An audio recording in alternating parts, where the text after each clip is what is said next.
من يهده الله فلا مضل له ومن يضلله فلا هادي له وأشهد أن لا إله إلا الله وحده لا شريك له وأشهد أن محمدًا عبده ورسوله صلى الله عليه وعلى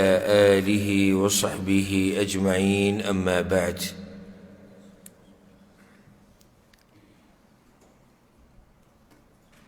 درسونو یو مبارک سلسله منګه ختمه کړې وه او هغه په دې عنوان باندې د قیامت علامات.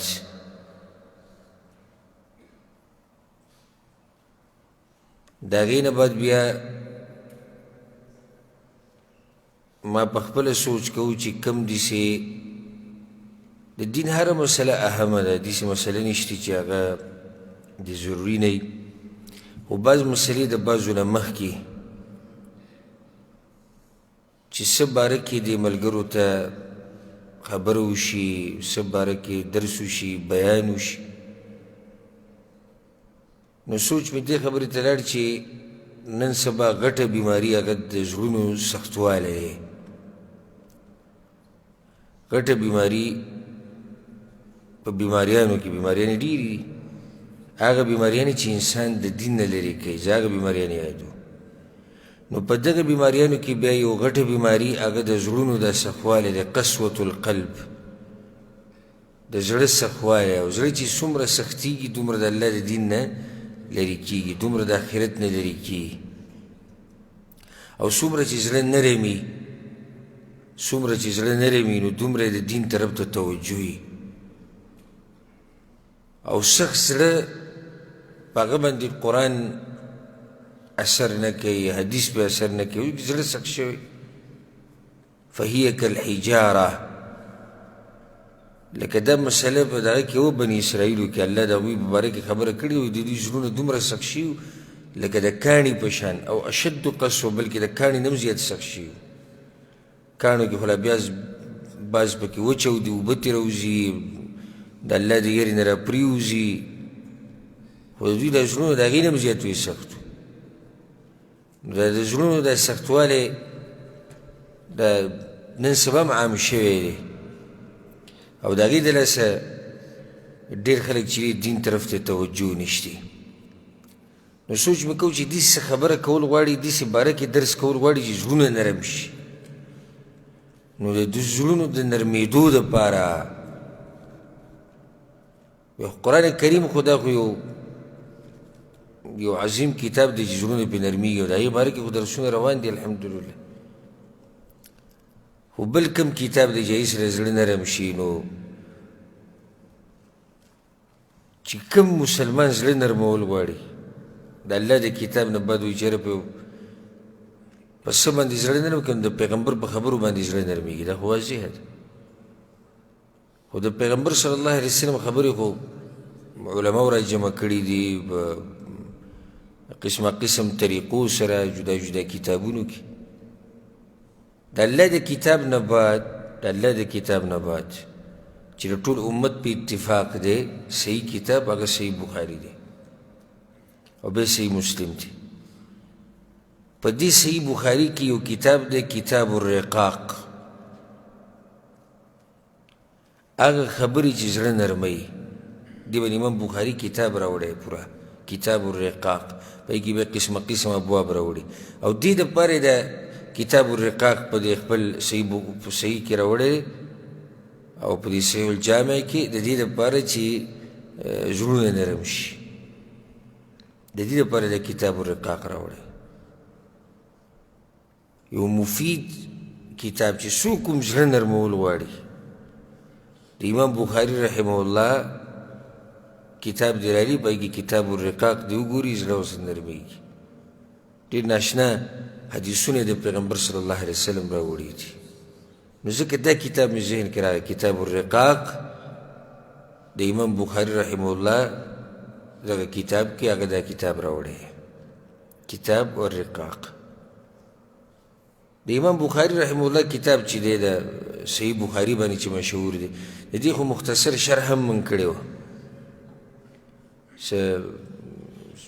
یو نیم کال که 2 کاله مخکې اول ته موږ د امام بخاري تاریخ او سیرت او اعتراضات چې کوم د په دې کتاب باندې بازو کړي دي او شان د هغه د کتاب دا ټول بیان شوی دی دلته بیا موږ هغه خبرو اعاده نه کوو څوک که د امام بخاري تاریخ او د هغه د دې کتاب مقام او په دې باندې چې کوم شبهات شوي دي د بعضو بېدینو د طرف نه د هغوی جوابات اورېده غواړي نو د هغه دورې اولني درسونه دې واوري امام بخاري محمد ابن اسماعیل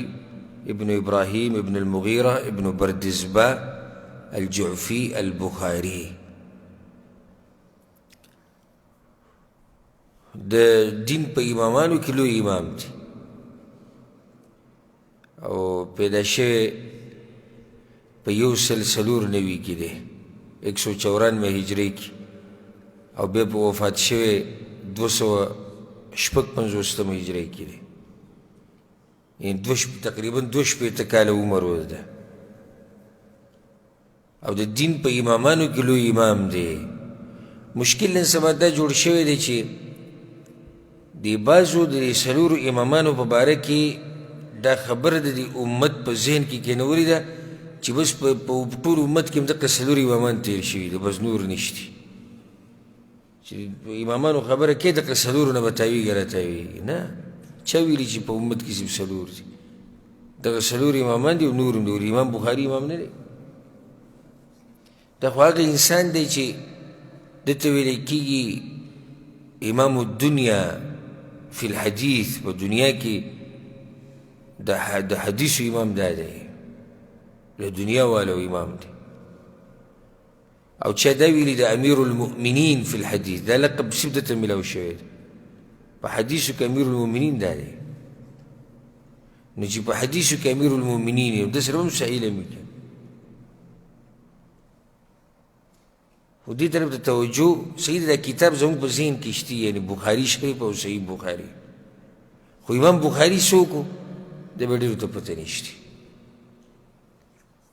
نو امام بخاري رحمه الله یو اوچت شان والی انسان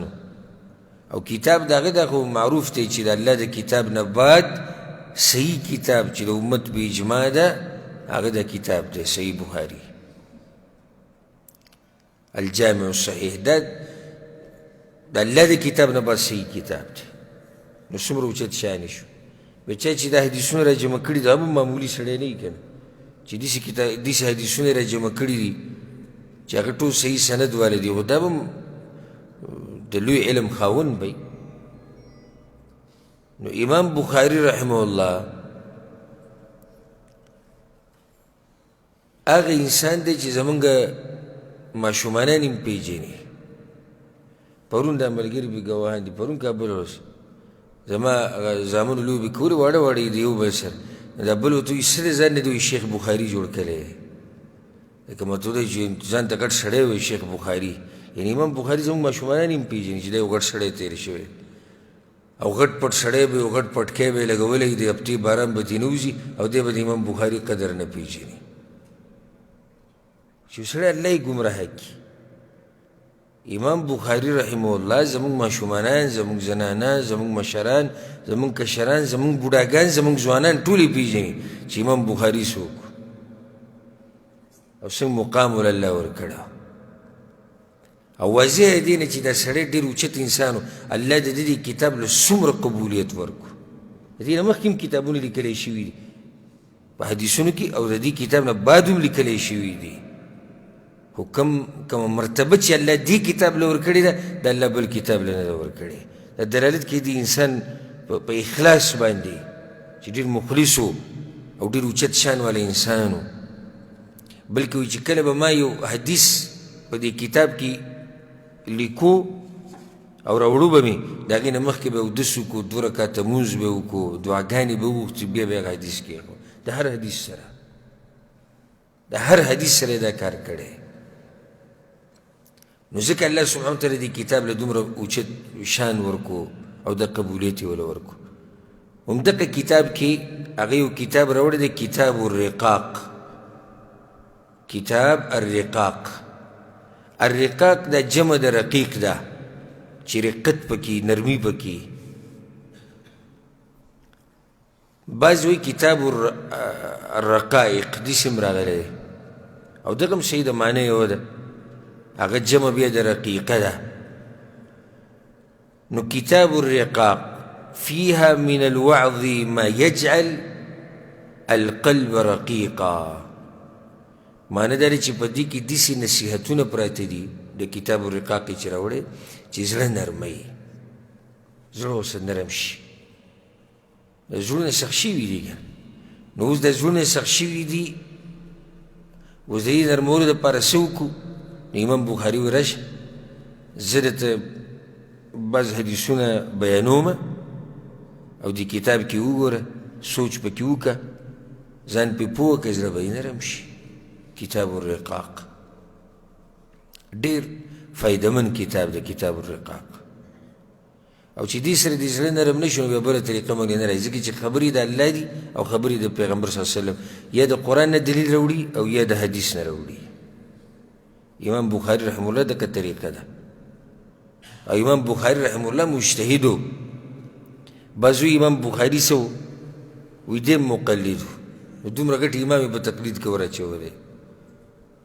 دومره ګټ امام ته وګوره هغه دی مقلدي.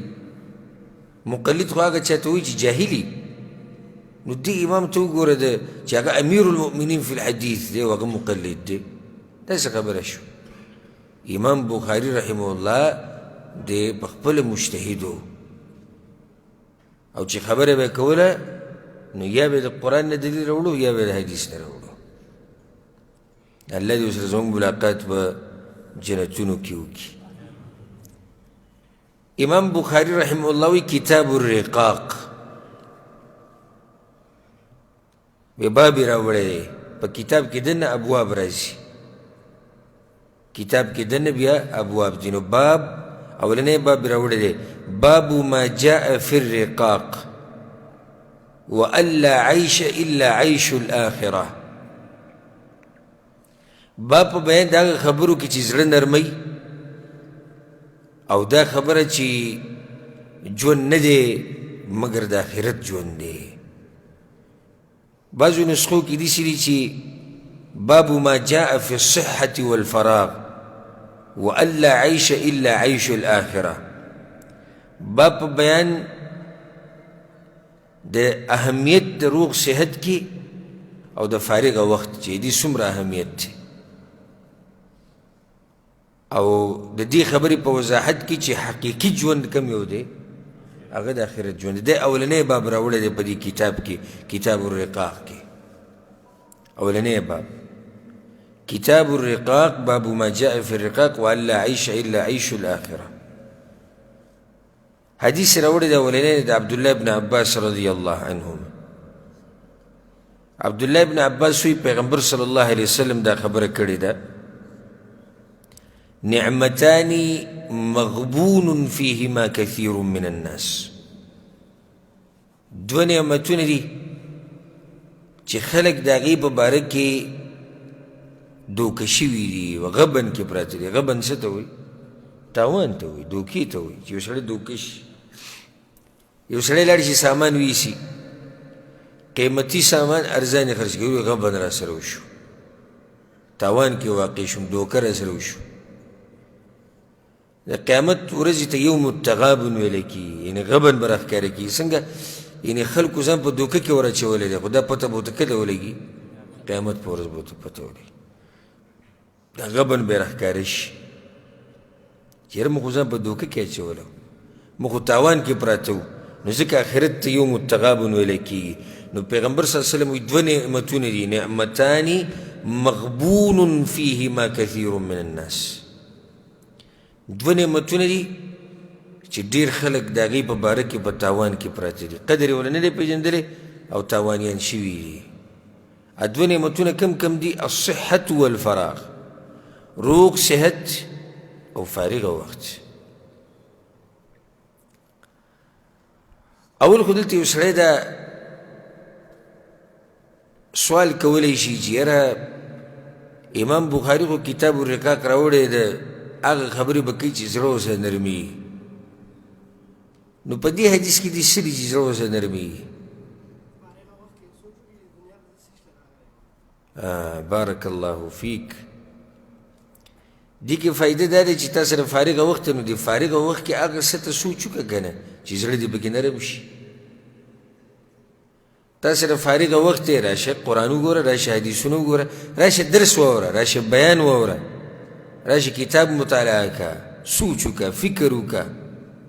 زړه به دې نرم شي. دا ډېر اوچت شان والا حدیث دی، ډېر عظیم حدیث دی،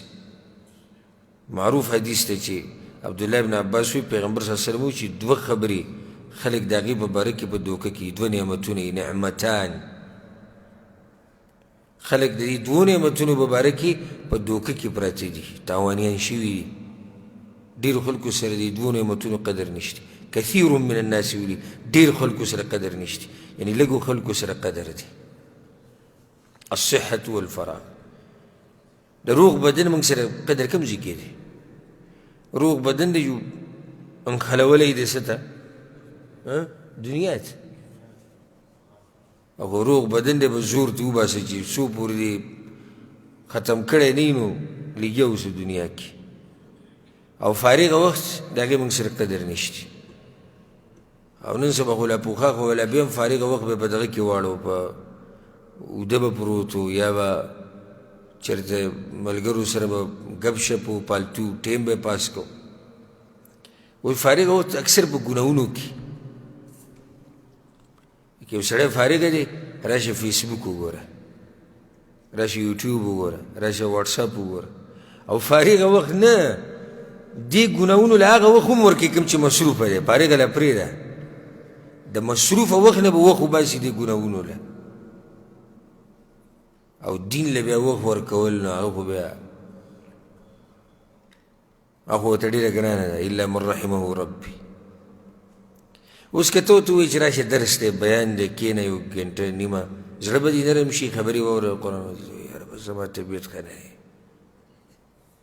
او بیا به د شپې یوې نیمې، 12 نیمې، 12 پورې، 2 پورې به فیسبوک کته کې وګوره، کته وګوره، کته وګوره.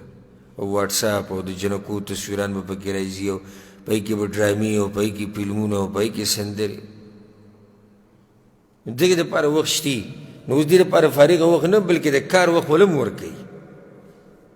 خو شیطان راضي کوي دا بعض والعیاذ بالله. موږ سره چې اوچت نعمت کم دی، اگر روغ بدن او فارغه وخت چې د کم قدر نه دی شوی. نعمتونه خو ډېر دي، خو دې دوو نعمتونو قدر ډېرو خلکو ته نه دی معلوم. نن ستا روغ بدن دی، د دې قدر وکړه، دې نعمت. ښه نو قدر یې څنګه وکړم؟ دا نعمت استعمال کړه د الله په بندګۍ کې، سبا له بیا دا نعمت نه ګورئ. نن ته تهجد کولی شي، کوه، پنډۍ دې برابر دي، زنګونان دې برابر دي، په زور کې ته څه وایې چې سبا له تهجد کوم چې کله ټوخي سره اودس ماتېږي. نن ته درس کې کېناستی شي، بیان کې کېناستی شي، سبا له به بدن به دې ګډ وړي، ذهن به دې کمزوری، خبره به درته نه یادېږي، دردونه به د باندې، تکلیفونه به د باندې. او د انسان عمر دغه وي، اخري مرحله یې ټوله دقه وي. و داسې وایي چې د انسان عمر شو 80 کاله. څو عمر شو؟ 80 کاله. په 80 کالو کې د 20 کاله لر که دا د ده د خوب او اوده کېدو او د دمې او کټ کې پروت دی او پلاني ځای کې ډډه لګوله، د دې ټول ووتو. بیا په دې کې دا یو څو کاله د دغه وباسه، د ماشومتوب وړوکوالی او د نن سبا د دې ماشومتوب خو ډېر اوږی دي، کله نه کله کوم ځای ته ورسي، 10 ته 40 ته به ورسي، لا ماشوم دی وایي، لا وړوکی دی. نو یو څو کاله ترې دغې وباسه، بیا ترې ډوډۍ وباسه، او بیا ترې اودس ماتې وباسه، او پاتې پکې څه شو؟ یعنې 10-15 کاله هم نه پاتې کېږي. په دې کې تا څومره وخت د الله بندګي کړې ده؟ هغه شمار چې وکړي نو یو څو کاله هم نه جوړېږي. او اخري چې یو څو کاله دي، اخري دا ټول په هسپتالونو کې او په کټونو کې تېرېږي. اخري یو څو کاله دقې کې تېر شي، نو کوم وخت به الله له ورکې که ته دې سوچ کړي چې زه به د اخري وخت الله له ورکړم نو هلته دوه خبرې دي یو دا ګرنټي به موږ له راکوي چې اخري وخت به پاتې شي دویم اخري وخت به ته الله له ورکړې څه هغه ستا بدن به ختم وي هغه چې ته د هسپتالونو نه فارغه شي هغه چې ته د ډاکټرانو نه فارغه شي هغه چې ته د پال او د پرهیز نه فارغه شي خو بیا به د الله بندګي کېږي دا خو موقع نشته نو دا حدیث دې دپاره راوړو چې دا روغ بدن چې اوس کم دی د استعمال کې د الله په بندګۍ کې د دې نعمت نه فایده واخله دې قدر وکړه او رب العالمین دومره مهربانه باچا دی یو حدیث کې دا راځي پیغمبر صلی الله علیه وسلم وایي چې یو سړی د الله بندګي کوي او دی روغ یو سړی د الله بندګي کوي او څه دی روغ دی سبا له دې څه شو بیمار شو دا بندګي نشي کولی الله ورته هغې اجر ورکوي الله ورته اجر ورکوي خو په دې شرط چې ده کړي مخکې لکه اوس یو سړی د شپې تهجد کوي روغ بدن دی کوي یو ورځ بیمار شو نشي کولی الله ورته اجر ورکوي لکه ده چې تهجد کړي وي لکه اوس ما ورته بندګي وکړو په دې روغ بدن کې او سبا له کمزوري شو لازم به کمزوري کیو دې کې شک شته نه یقیني خبره لازم به سبا له کمزوري کیو کمزوري شو الله به اجر پوره راکوي خو که اوس دې ونه کړه او بیا به کمزوری نو ځواني دې نه ولاړه بوډاوالی یې ولاړه هر څه نه لاړو نو ځکه د دې بدن نه فایده واخلي د روغ بدن نن دا روغ بدن شتي سبا له هېڅ پته نه لګي ګوره دا پرېږده چې ته به بوډا کېږي کمزوری کېږي به سبا پته نه لګي چې دا بدن به دې څنګه دا پرېږده سبا ما ډېر لرې ووي یو څو منټه بعد هم پته نه لګي چې دا بدن به دې څنګه एकदम سړی خبر شي وایي ما ته شوګر بیماري ده خبر نه خبر شو شوګر بیماري لږ ساعت کې هر څه بدل شو روجي نوي شو اوس یې نشي نوي اوس خبر شو په ما شوګر دی لږ ساعت کې روغ رمټ سړی په خېټه او په تشو یې درلی چې ډاکټر له بوځي د ګردې خرابېږي یاره دا خو چې ما روجي نیولی وی هغه هفته کې هغه 2 ورځې روجي به ما په کار چې نیولی مې وی هغه میاشت کې 3 ورځې روجي مې چېرته نیولی دا خو ډاکټران ورته اوس به روجي نه نیسي ګورې ګردې دې خرابېږي لاړو هر څه ختم شو دې ته وایي روغ صحت نه فایده اخیسته روغ رمټ سړی دی روغ رمټ سړی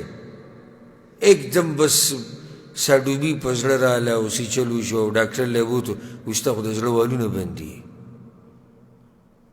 ښه نو تاله دا نه دي ښه تاله دا نه دي ښه ته به دغه نه کوې ته به داسې نه کښېنې ته به داسې نه ودرېږې ته به دا خو وایي زما خو زړه کېدو چې زه به عبادتونه وکړم وخت نه لاړ اوس که زړه کېږي او که نه کېږي دا پرېږده دا انتظار مه کوه چې زه به بوډا کېږم او کمزوری کېږم کېدای شي دقه شان کمزوری شي کېدای شي که نه شي کېدی کېدای شي نو ټولو ملګرو ته دا نصیحت دی د حدیث په رڼا کې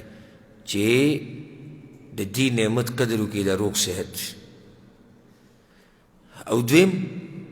فارغه وخت نن مو تاسو سره وخت شتي ګوره سبا به وخت نه وي سبا کېدای شي مصروف وی او دا درته ووایم او سبا کېدای شي بلکل وخت نه وي بلکل وخت څنګه نه وي قبر کې به پروت وي داسې هم کېدای شي سبا کېدای شي وخت د سړی خو 2 خبرې دي یا خو فارغه وخت به یا مصروفه دی خو د هغې پته نه لګي چې فارغه به او که مصروفه به خو نن خو یقیني دی چې تا سره فارغه وخت شتي موقع شتي او یا سبا له داسې به راشي چې وخت به در سره بلکل نه وي قبر کې به پروت وي او ارمان به کوې چې یاره لږ وخت وی او ما څه کړی او هر څه به درنه تلي نو دې وخت نه فایده واخلې کوم چې در سره نن دی او ځکه حدیث کې راځي امام حاکم راوړی موږ څو پیرې بیان کړی یم چې 5 خبرې د 5 نه مخکې غنیمت وګڼه پای کې 2 خبرې دي پیغمبر صلی الله علیه وسلم ذکر کړي دي وفراغک قبل شغلک وصحتک قبل سقمک روغ بدن د بیماری د راتلو نه مخکې غنیمت وګڼه او فارغه وخت د مصروفه کېدو نه مخکې غنیمت وګڼه نن موږ سره وخت شتي دی وخت قدر وکړئ ګورې الوقت کالسیف ان لم تقطعه قطعک وخت ګورې د تورې په شان دی که دې پرې نه کړو که نه تا پرې کوي دا وخت چې دې پرې نه کړو که نه پرې کوي دې ګورې او بیا واپس نه راځي موږ چې تېر شوي وخت ته سوچ وکړو څومره افسوسونه او ارمانونه کوو که نه کوو؟ هر یو سړی ارمان کوي، هر یو سړی، یاره چې داسې مې نه کړی او چې دا ګناهونه مې نه کړی او چې دا مې کړی دا نن چې کوم وخت دی په دې پسې هم ارمان کوې، نو داسې تېر کړه چې بیا ارمان نه کوې، په دې پسې هم ارمان کوې، بلکې دا پرېږده سبا به په دې ورځ پسې ارمان کوې، نن چې ده دا نن چې کومه ورځ تېرېږي دا اوس چې پکې ته یې سبا به پسې ارمان کوې، نو نن یې داسې تېره کړه چې سبا پسې بیا ارمان نه کوې، چې خوشحاله یې. لکه سبا د جمعې ورځ ده، نن د جمعرات تا تېره کړه چې د جمعې په ورځ ته خوشحاله یې چې یا الله ستا شکر دی د جمعرات ورځ خو ما ډېره ښکلې تېره کړې وه، زما پکې روژه وه، ځکه چې هفته کې هغه 2 روژې دي، زما پکې روژه وه، زه پکې درس ته تللی، ما پکې مونځ اودس کړی، ما پکې پلانې کار کړی، ما پکې ځان له مزدوري کړې دی چې هغه هم فایدهمنه ده، بچو له مې رزق ګټلی، ما دا کړي ما دا کړي، سبا له ستا په زړه ارمان پاتې نه شي. داسې څه وکړه او سبا له بیا ته وایي چې یاره ما دا کړی وه ما دا کړی وه، یا لیت الشباب یعود یوما، ځواني چې ته واپس راغلی، هلکوالی واپس راغلی او پلانې واپس راغلی، نه هېڅ هم واپس نه راځي. نو دا زموږ د وخت چې کوم دی دا روان دی، دا ګوره موږ ته ولاړ نه دی چې بس موږ به ټول عمر له دغه شیان یو. نو دا نن تا سره وخت شتي ګوره، دا وخت استعمال که او دا مه کوه سبا به زه سبا هېڅ پته نه لګي، سبا یا به در سره وخت نه او یا به یې خو مصروفه به یې. د هر څه نه فایده واخله چې څه ستا مخې ته دي. لکه دلته چې کوم ملګري دي هغوی ته دا نصیحت لګو، دا درسونه موږ کوو دلته روزانه درسونه، او هر ورځ په نوي باب کې درس او په نوي مسله کې درس. سبا له کیدای شي ته نه او یا کیدای شي زه نه یم، او یا کیدای شي ته مې او یا کیدای شي زه مې یم، ولا درس به نه وي، هېڅ پته نه لګي. نو موقع څه چې درسره دي هغه غنیمت وګڼه، کومه موقع چې الله درکړې دا غنیمت وګڼه، په دې وخت کې فایده واخله، آخرت دپاره دا وخت ډک که، آخرت دپاره یې ډک. زموږ د دې بعضو دا مطلب دی چې وخت ډکول دې ته وایي چې صرف پکې مزدوري وکړه، چې فارغه شوې 5 بجې مازدیګر چوټي وشوه که نه، اوس چې دې څه زړه غواړي کوه، ځکه چې هغه مقصدي کار وشو. نه، مقصدي کار خو د الله بندګي کول دي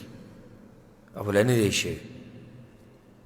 الله بندګي کوه. مؤمن سره ګوره فارغ او پالتو وخت هم نه وي، په دنیا کې که مصروفه شي رزق ګټي نو ښکلې خبره ده، او یا په آخرت کې مصروفه وي د الله سبحانه وتعالی بندګي کوي. خو حاصل د خبرې او مقصد د خبرې هغه دا دی چې د 2 نعمتونه چې خلک دې باره کې ډېر په دوکه کې دي، ته به پکې نه دوکه کېږې، ته به ترې فایده اخلې. داسې څه کې استعمال که چې سبا له پې ته څه راځي. جهنمیان به یو چغه وایي چې الله موږ واپس که څه ته دنیا ته، موږ د دې وخت نه فایده اخلو، بیا به ستا بندګي کوو یا الله، ګناهونه به نه کوو. الله به ورته څه وایي؟ اولم نعمركم ما يتذكر فيه من تذكر. الله به ورته وویل ما در دومره عمر نه و درکړی چې نصیحت قبلونکی به کې نصیحت قبلولی شي، ته اوس داسې چې موقع غواړې. یو سړی 80 کاله عمر تیر کړي، دې نه بعد دې بیا وایي ما واپس کړه دنیا ته. او یو باب را روان دی، امام بخاري راوړی په کتاب الرقاق کې، باب من بلغ 60 سنه فقد اعذر الله الیه فی العمر. چې څوک 80 کاله عمر ته ورسېدو که نه، نو عذرونه مزرونه ولا الله ټول ختم کړو، حجت یې پرې قایم کړو. 80 کالو ته ورسېدو خو پاتې شو، 50 کالو ته یو سړی ورسېده بیا وایي ما واپس که، 40 کالو ته یو سړی ورسېدو بیا ما واپس که، بلکې 30 کاله عمر الله درکړو، ته بیا وایي چې ما واپس که. ولې دا معمولي عمر دی. نو د دې عمر نه فایده واخلئ، د روغ بدن نه فایده واخلئ. د هغې نه بعد حدیث راوړی دی د انس بن مالک رضی الله عنه، وی پیغمبر صلی الله علیه وسلم دا خبره کړې ده، اللهم لا عیش الا عیش الاخره. ای الله ژوند نه دی مګر ژوند د آخرت دی. فاصلح الانصار والمهاجره. دې نه بعد چې کوم حدیث دی دا هم دې په شان دی دا وایو به وضاحت کوو دا د سهل بن سعد الساعدي رضی الله عنه روایت دی وی كنا مع النبي صلى الله عليه وسلم في الخندق موږ د پیغمبر سره وو د خندق په غزا کې خندق هم کنستو وهو يحفر او پیغمبر په خپله لګیا و په دې کنده کې کار کړی دی ونحن ننقل التراب او موږ به د خاورې راویستي دا به موړې ويمر بنا او پیغمبر به په موږ باندې تېرېدونو دا به ووي اللهم لا عيش الا عيش الآخرة فاغفر للأنصار والمهاجرة یالله ژوند نه دی مګر د آخرت ژوند دی نو بخانه وکړه انصار او مهاجرینو ته یو روایت کې راځي رحم وکړه په انصار او مهاجرینو باندې یو روایت کې راځي الله عزت ورکړه انصار او مهاجرینو له دا حدیث چې د انس بن مالک او د سهل بن سعد او د نورو نه هم نقل دی دا په هغه موقع باندې چې کله پیغمبر صلی الله علیه وسلم د خندق په غزا کې شریک او دا موږ د سیرت په درسونو کې ښه تفصیلي د هغې تذکره کړې چې هغې ته غزوة الاحزاب هم وایي غزوه خندق غزوة الاحزاب ورته هم وایي غزوة الاحزاب ورته په دې وایي چې د کافرانو د ټولې ډلې راجمع شوي وي د مسلمانانو خلاف او دا ډېر سخت حالات راغلي په مؤمنانو باندې الله په سورة الاحزاب کې دا خبره قرآن کې سورة الاحزاب الله وی وزلزلوا زلزالا شدیدا الله وی په مؤمنانو مې داسې امتحان راوستی و چې داسې خوځولي مو سم جړقولي مو الله وی په دې ځای کې چې ټول کافران راجمع شو او په مدینه باندې حمله کوله نو بیا سلمان فارسي رضی الله عنه په هغه ټیم دا مشوره وکړه پیغمبر صلی الله علیه وسلم چې عربو کې دا طریقه نه وه معروفه وی موږ په داسې حالاتو کې یا رسول الله کنده کنو داسې کنده کنو چې دشمن ترې نشي راوړی نو بیا صحابه کرامو کار شروع کو د جمع موسم سم جمع و او د مدینې ګورې ګرمي هم سخته ده او جمع هم ډېر زیات سخت او څوک چې مدینې ته جمع کې تللی یا هلته پاتې شوی هغه ته دې به ښه تجربه ده د دې مسلې نو هلته جمع هم ډېر تیز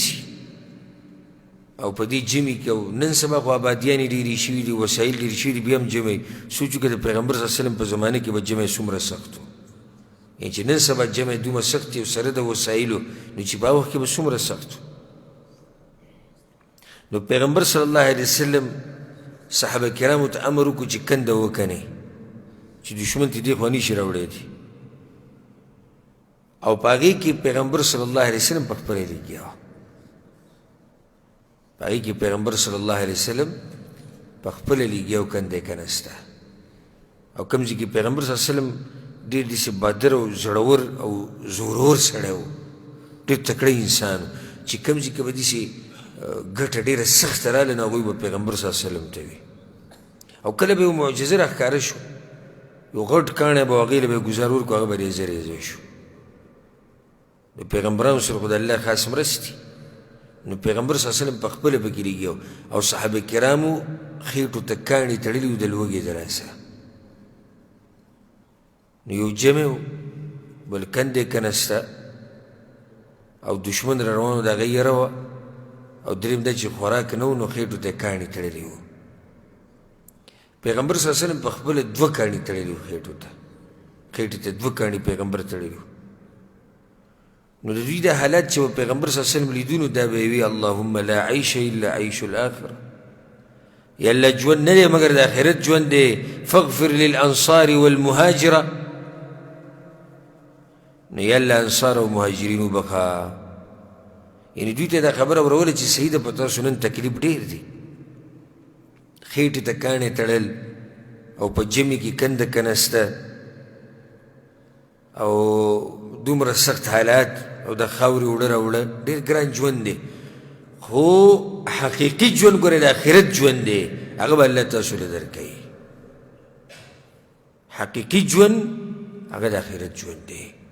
د دنیا د ژوند سخته به تېروئ دې کې یو قسمه تسلي ورکوله چاله تسلي ورکوله صحابه کرامو له تسلي ورکول چې صحیح دی نن په تاسو باندې تکلیف ډېر دی او چې کاڼی خېټې ته تړي دا خو معمولي سخته نه ده که نه لوږه ده پې او پیغمبر صلی الله علیه وسلم 2 کاڼي تړلي خېټې ته نو ځکه جابر رضی الله عنه له روټۍ کړې وه هغه قصه موږ بیان کړې وه که نه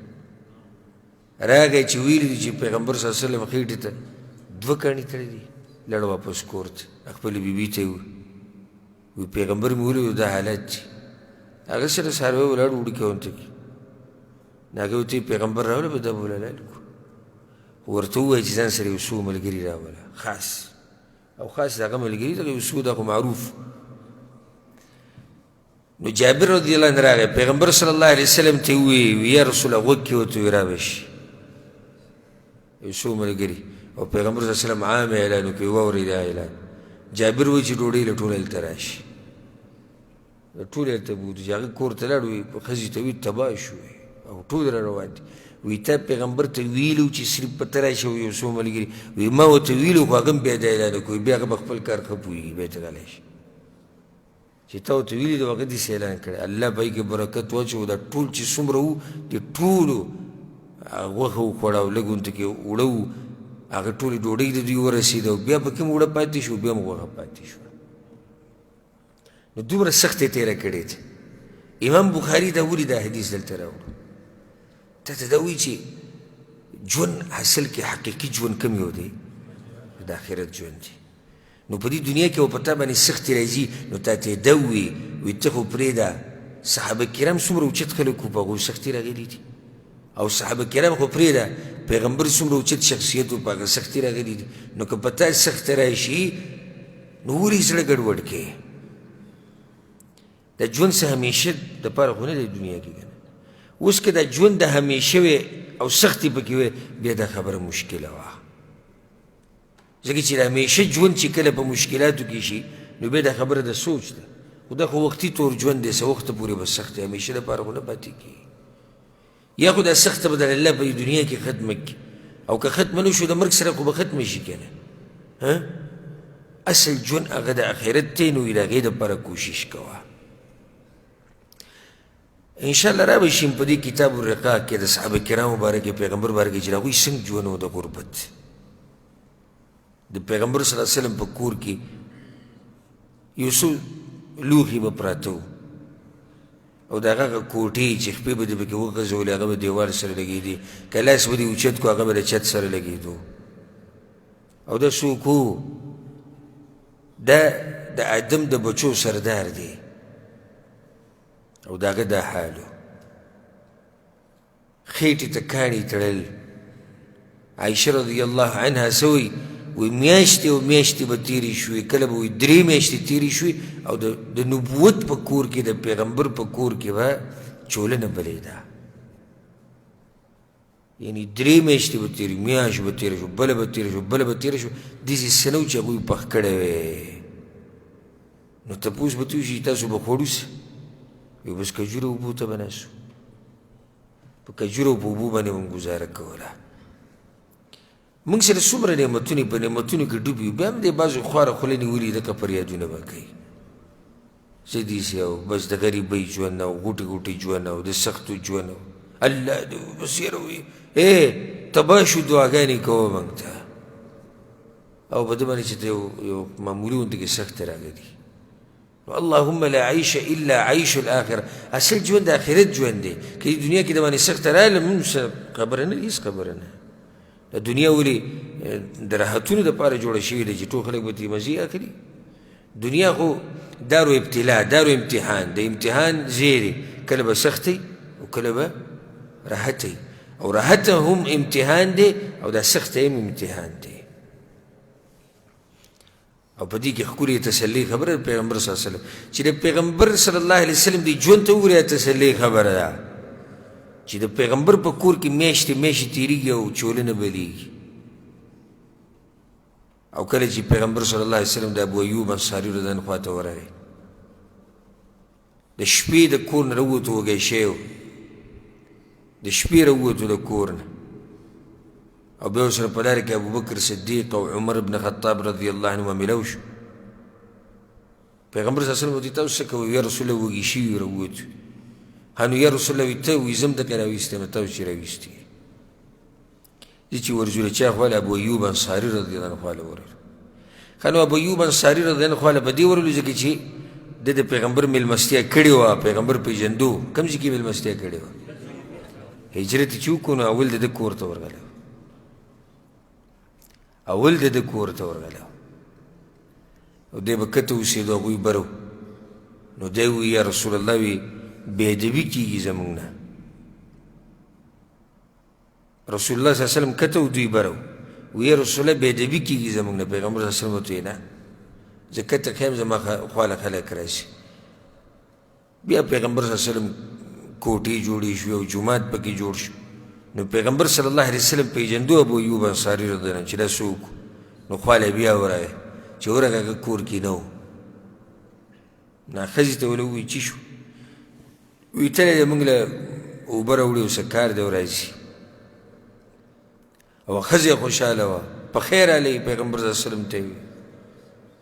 او ابوبکر صدیق او عمر بن خطاب دیک ابو ایوب را روان چې لرې نه ولیدو خوشحاله شو څه درانه میلمانه وي نن راغلي دی دا خبره یاده کړي د ځمکې په دې مخ د درانه میلمانه دغه خواله ورغلي دي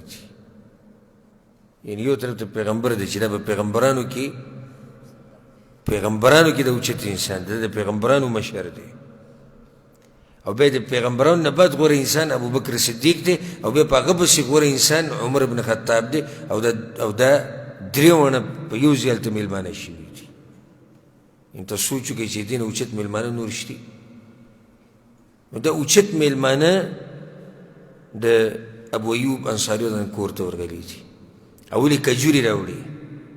ای کېښودې پیغمبر صلی الله علیه وسلم ته چې دی پکې مصروف وي بیا یې څاروی حلال کړو هغه غوښه یې راوړه پیغمبر صلی الله علیه وسلم وخوړه نو پیغمبر صلی الله علیه وسلم له چې کله غوښه راوړه نو هغه پکې لږ په ډوډۍ کې بنده کړه ابو ایوب له ورکوي ابو ایوب دا ویسه هغه وی رسوله چېرته ویسه وی دا فاطمې له ویسه د هغې مې څو ورځې کېږي ډوډۍ نه ده خوړلې نو زه دا وایم چې د پیغمبر صلی الله علیه وسلم لور په هغې دې ورځې تېرېږي او هغه دې ډوډۍ نه خوري او ډوډۍ ورته نه میلاویږي او پیغمبر صلی الله علیه وسلم په کور کې دا حالات دي او د هغې خپل دا حالات دي چې د شپې راوځي د کور نه د ډوډۍ دپاره نو مطلب دا دی چې د دنیا دا ژوند مقصدي ژوند نه دی اصل ژوند کوم یو دی هغه د آخرت دی د دې دپاره دا حدیث راوړی چې دلته به لازم سختي راځي خو دغه سختو کې به صبر کې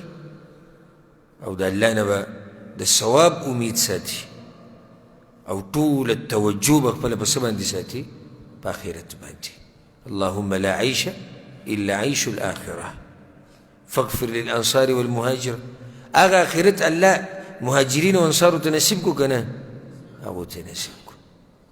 صحیح د مهاجرین او انصارو په دنیا کې سختي تېرې کړي ډېرې سختي تېرې کړي دا لږې نه دي چې دوی به دا خاورې وړي راوړي او دا کندې کناسته دا خو یو خبره مخې ته راغله نور خو دوی ډېرې سختې تېرې کړي د موږ سیرت بیان کړی تاسو اورېدلي ځای په ځای دوی سختې تېرې کړي او دا ټولې سختې دې لپاره تېرې کړي چې الله موږ له څه راکړي آخرت راکړي ما پرون درس کې واقعه بیان کړه د چا د حارثه رضی الله عنه د مور او دویم نه د چا ابو الدحداح رضی الله عنه چې دا سخته چې هغوی تېره کړه د څه دپاره چې الله موږ له آخرت راکړي نو دې دپاره امام بخاري دا حدیث دلته راوړی دی د هغې نه بعد باب راوړی دی باب مثل الدنیا فی الآخرة دا باب دې مسلې دپاره راوړی دی وی د دنیا مثال د آخرت په مقابله کې واوره یعنې مطلب دا دی چې دنیا د آخرت په مقابله کې هېڅ هم نه ده موږ یو حدیث سره بیان کړی و که نه پیغمبر صلی الله علیه وسلم څه وی دنیا او آخرت د دې داسې مثال دی لکه یو سړی راولګي په دریاب کې دا ګوته ووهي او بیا راوچته کړي نو څومره څه ورسره راوچت کړي هېڅ هم نه راوچتېږي دقه دنیا ده او د دریاب د آخرت دی نو دنیا د آخرت په مقابله کې هېڅ شی نه دی او د الله سره یې ګوره هېڅ قدر نشتی هغه حدیث خو اکثرو ملګرو ته معلوم دی لو كانت الدنيا تعدل عند الله جناح بعوضة که چېرته د دنیا د الله په نزد د ماشي د وزر امره قدر وی که نه نو کافر له به یو ګوټ اوبه نه یې ورکړی د ماشي د وزر امره قدر د دنیا د الله په نزد نشتي ګوره ها د ماشي د وزر امره او ځکه پیغمبر صلی الله علیه وسلم په یو څاروي باندې تېر شو بیزه مړه پرته وه مرداره وه نو پیغمبر صلی الله علیه وسلم وایي دا او د هغې غوږونه یې واړه وو غوږونه یې څه وو واړه وو پیغمبر صلی الله علیه وسلم وایي دا په تاسو کې به څوک والي په پیسو باندې یا رسول الله دا خو مرداره ده او ختمه ده او خرابه شوې ده په دې به موږ څه وکړو دا که ژوندی وی هم چا نه اخېسته چې غوږونه یې واړه دي دا عیب دی پیغمبر صلی الله علیه وسلم دې کې پوه کړو دغه د دنیا مثال دی دغه د دنیا مثال دی نو دنیا د آخرت په مقابله کې هېڅ هم نه دی دې لپاره امام بخاري دا باب راوړی دی باب مثل الدنیا فی الاخره نو اولی پې آیت راوړی دی وقوله تعالی او وینا د الله سورة الحدید آیت راوړی دی الله وی پوه شئ په دې خبره باندې انما الحیاة الدنیا لعب ولهو چې یقینا ژوند د دنیا لوبې دی او تماشه ده ورب الکعبه لوبې دی او تماشه ده نور لوبې څه ته وایي لوبې نور څه ته وایي خو دې ته وایي که نه روغ رمټ سړی راولیږي ختم شي نني سبا نه دې ته لوبه وایي که نه غټ هر څه جوړ کړي ځان له حدیث را روان دی انشاءالله روان هفته کې به یې ته بیان کړم پیغمبر صلی الله علیه وسلم چې کله هغه کرښې وویلې د دنیا مثال یې ورکوو د انسان او د انسان د ژوند او د مرګ لوبه دې ته وایي چې نن شتي سبا نشتي غټ سوچونه یې جوړ کړي دي دا به کوم او دغه به کوم او دکان دی او کاروبار دی او بچي دی او ښځه ده او سبا له هېڅ هم نه لکه یو ټلیفون پلانې خبر خو نه سي چې له مړ دی ختم خبره دې ته لوبې وایي که لوبې نور څه ته وایي انما الحیاة الدنیا لعب ولهو د دې داسې مثال لکه تاسو خیال کړی دا واړه لوبې کوي یو بل سره چې را جمع شي د خاورو نه او د خټو نه کورونه جوړوي لیدلي هم دي که نه هم دي موږ ټولو کړي ماشومان کې د خاورو نه غر جوړ کړي او په دې به وایي ګاډی خیږي او په دې به دی کړي او په دې به دی کړي او دې کې ورته مور پلار اواز وکړي راځه لږې کور ته غر سره لتې ورکړي او ورانې کې کور ته ځي دغه شان زموږ د دنیا ده موږ اوس اکه شي نه جوړو لګیو ټول او یو ورځ به ملک الموت وایي چې وخت پوره دی ګوره د الله سره ملاقات کول غواړي دغه څه مثال دی یا د دریاب په غاړه باندې یو سړی لګیا دی په شګو کې څه جوړی او څه جوړی او یو چپه پرې راشي هغه هر څه وله څه کړي هغه وله ختم کړي دا زموږ دنیا دی لعب وله ټولې لوبې دي فالتو مشغله ده وزينة وتفاخر بينكم وتكاثر في الأموال والأولاد الله ياسر ډول دی وختي طور ډول دی وتفاخر بينكم او فخر کول دی او هیرس ته ډیروالی دی په مال او په بچو کې د دنیا چا پیدا کړې ده الله پیدا کړې دا حقیقت څوک بیانوي الله یې بیانوي د الله نه زیات څوک د دنیا نه پیژني ورې ها سم خیال دی نو چا چې د دنیا پیدا کړې ده هغه دا وایي د دین اخوا نور کومه خبره ته بیان کو ومن اصدق من الله قیل د الله نه څوک زیات رښتینی نشتی الله چې کوم حقیقت بیان کو داسې حقیقت هېڅ څوک نشي بیانولی وجه دا چې د دنیا مخلوق د الله دی نو چې د هغه مخلوق ته خو هغې ښه پېژني که نه مخلوق د الله دی نو هغې ښه پېژني هغه الله وایي دنیا هېڅ هم نه لوبې دي ډول دی فخر کول دي او هرس ته ډېروالي دی چې زما مال ډېر شي ابل وایي زما ډېر شي ابل وایي زما ډېر شي د سعودي عرب کې ویزې اخیستې ده زه به دوبۍ ته ځم ابل وایي زه کویت ته ځم د د میاشتې 2000 ګټي زه 4000 ګټم د د یو دوکان دی زما 2 دي د د 3 دي زه 4 جوړوم د د 5 کمرې کور دی زه 10 کمرې جوړوم د سره یو موټر دی زما سره 2 دي د د 3 زامن دي زه کوشش وکړي او ټول دغه پیسې دي مګر هغه چې الله پوه کړي دي هغه الله دې قسمونه لرې ساتلي دي ولله الحمد چې څوک د دنیا په حقیقت باندې پوهه دی هغه دې قصو کې نه نو دنیا دقه هرس ته ډېروالي دی هر یو لګیا دی چې د بل نه څه شوی مخکې شوی او همدې هرس د ډېروالي موږ ټول غافله کړي یو د الله د دین نه الهاکم التکاثر غافله کړئ تاسو هرس د ډېروالي حتى زرتم المقابر تر دې چې لاړئ پکې مقبرو ته هرس د ډېروالي ځکه ټیم کې ختم شي چې دې حدیث کې هم راځي دا چې کله په خاورو کې کېږي که نه او بره نه خاورې او کته او شاته او مخې ته او ښې او ګز ته ایله دی موړ شي د آدم دا بچه نور دی مړېږي نه هرس د ډېروالي الله وایي دومره تاسو غافله کړئ چې مقبرو ته لاړئ خو ختم نه شو مقبرو ته لاړې څه معنی ده مړه شوئ پکې خو هغه هرس هم ختم نه شو او دویمه معنی دا ده چې په خپلو لاسونو مړي قبرونو ته کوز کړو بیا هم ستاسو هغه هرس نه ختمېږي موږ په خپله ما او تا څومره خپلوان دې مقبرو ته کوز کړي دي دې قبرونو ته نږدې خپلوان موږ کوز کړي دي بیا هم هغه زړه قشن ګټه دی امام بخاري کتاب الرقاق دې لپاره راوړی وایي زړه لږ نرم کا دا څنګه زړه دی چې دا نه نرمېږي ته لږې پلار قبر ته کوز کړو بیا دې زړه نه نرمېږي بچې قبر ته کوز کړه بیا هم زړه نه نرمېږي ښځه کوزه کړه بیا هم زړه نه نرمېږي مور مړه شي زړه نه نرمېږي نور به دا زړه اخر په څه نرمېږي باید د مرګ نه اخوا بل څه نصیحت شتي چې په مرګ باندې چاته نصیحت میلاو نه شو نو پوه شي چې دته په څه شي باندې نصیحت نه میلاویږي وتکاثر فی الاموال والاولاد الله بیا مثال بیان کړی کمثل غیث اعجب الکفار نباتو مثال د دنیا داسې دی چې باران راوورېدو تک شین فصل راوختو نو کوم چې دا پټي والا دی د ذمېدار دی چې دا فصل یې وکتو نو څه وکړه خوشحاله شو اعجب الکفار نباتو ډېر ورته خوشحاله شو دا ښکلی فصل لاږي ثم يهيج فتراه مصفر ثم يكون حطاما اقدم سیلی راله د هغه سیلی سره هغه فصل وچ شو تک زیړ شو ریزه شو زره شو په سیلی کې والوتو دقه شان د دنیا ده اوله کې چې ماشوم پیدا شي مور پلار ورته څومره خوشحاله هر یوې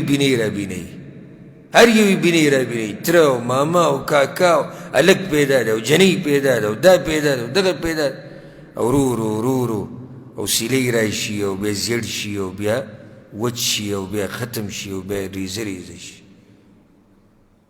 دغه دنیا ده وفي الآخرة عذاب شديد ومغفرة من الله ورضوان الله وی آخرت ګوره معمولی مګڼئ یا خو دردناک عذابونه دي او یا د الله د طرف نه بخاني دي او د الله راضي کېده دي غټې خبرې دي په آخرت کې وړې خبرې نه دي یا عذاب دی او یا د الله رضا ده وما الحياة الدنيا إلا متاع الغرور او الله وی نه دی ژوند دنیوي مګر د دوکې سامان دی په دې آیت کې دنیا مثال بیان شو امام بخاري باب هم دې دپاره راوړی باب مثل الدنيا في الآخرة د دنیا مثال د آخرت په مقابله کې څه وي واور آیت نه دې ثابت کو دې دپاره چې ډېر جوور پکې نه ننوځي دې دپاره چې زړه دې لږ نرم شي دې دپاره ته دا باب یې ښودی دا آیت چې راوړو تا ته وایي چې مسلمانه ویښ شه د دوکې په دې سامان کې دومره ورننوتی یو غږ غواړي بس یو غږ چې پلانې مړلی او دا هر څه ختم دي یو غږ صرف پکار دی او ډېر وخت پکې نه لګي خو بس څو سیکنډه ومړلی او بیا دقه شان پروت دي څوک وله خوله تړي څوک وله زن تړي څوک وله خپې تړي او دا غټې خبرې او تجارتونه او کاروبارونه او بچي او ښځه او شهرت او دبدبه علم او هر څه دا هر څه دې سیټ ته پاتې شي نو په داسې دنیا باندې څوک چې دوکه کېږي نو دا ډېر ساده انسان دی بیا نو په دې باندې به اکتفا وکړو انشاءالله په دې باب کې یو حدیث پاتې شو یو آیت راوړی دی یو حدیث د حدیثو پر عنوان درس کې وایو او کوم ملګري چې موږ سره دې درسونو ته حاضر شو کتاب الرقاق دي درسونو ته الله به د زړه ډېر نرم کړي دا یقیني خبره ده ځکه چې دي کې امام بخاري رحمه الله یا خو د الله وینا راوړي او یا د پیغمبر وینا راوړي نو چې د سړي زړه د الله په وینا نه نرمېږي او د پیغمبر په وینا نه نرمېږي نو بل به په څه باندې د زړه نرم شي نو الله دې زموږ د زړونه نرم کړي او الله دې موږ د دنیا کې د دننه کېدو نه او دنیا کې د غفلت نه او د دې حرص د ډېروالي نه او دلته د فخر او تکبر نه الله دې موږ د دې نه په امن او امان کې ساتي هذا والله أعلم وصلى الله وسلم على نبينا محمد وعلى آله وصحبه أجمعين